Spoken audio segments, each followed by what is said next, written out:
From the Zoom room to the classroom, teachers' resiliency has been on display throughout the COVID-19 pandemic. But you have to have your cameras on, so can you please turn your cameras on, my love? And for the last year, FOX43 has followed around these educators at Susquehanna Township.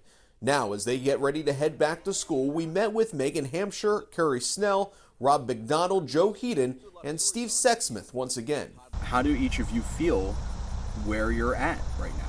So the summer's been good from an energy perspective, but I'm extremely concerned about what's going to happen in the fall. Our discussion alone is a stark reminder the pandemic is still very much alive. We spoke outside to avoid having to wear masks inside. Susquehanna Township is one of a handful of local districts where students and staff will have to wear face coverings this fall. I felt like I was in a really good place, energy-wise, mentally-wise. And then I got that email that said we had to do masks, and it was like instantaneous. It was almost like I just went back to a different place immediately, mentally. Like it just crashed my hopes for the year. I mean, sounds like PTSD. It almost is. Like, we've spent our whole careers learning how to read faces. When you do it for a while, it's real easy to read that big, huge question mark on somebody's face. It's very hard to read a question mark like that. You can't see it. Even though it's challenging as it is, at least there's that contact, like you said, that engagement. Mm-hmm. So if you had to take the lesser of the two evils, it would be in person with math. Even with Delta kind of going about, do you feel safer this year going into a school setting?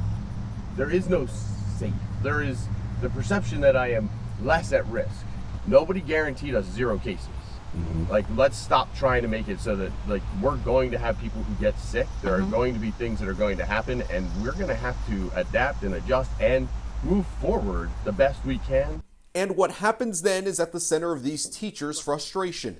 The Pennsylvania Department of Education has left all COVID-related decisions in the hands of the districts with little to no guidance. The department's guidance has been very clear that they are to follow the CDC guidance and incorporate that into their health and safety plans. What more do teachers in general want to see in terms of guidance that maybe you haven't received?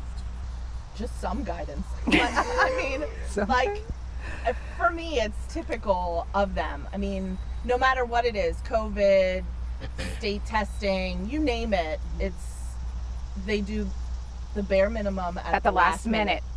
At the last minute. So I think there will be guidance. I think it'll come the day before school starts. If you do a blanket type of statement for across the state, you're treating everyone the same and the conditions can be very different. We asked the PDE if they would be open to regional guidance. They said schools can choose to do so themselves. At the end of the day, regardless of anything that goes on, we're here just to try to help these kids become better people. Keeping your family first. Matt Maisel, Fox 43 News.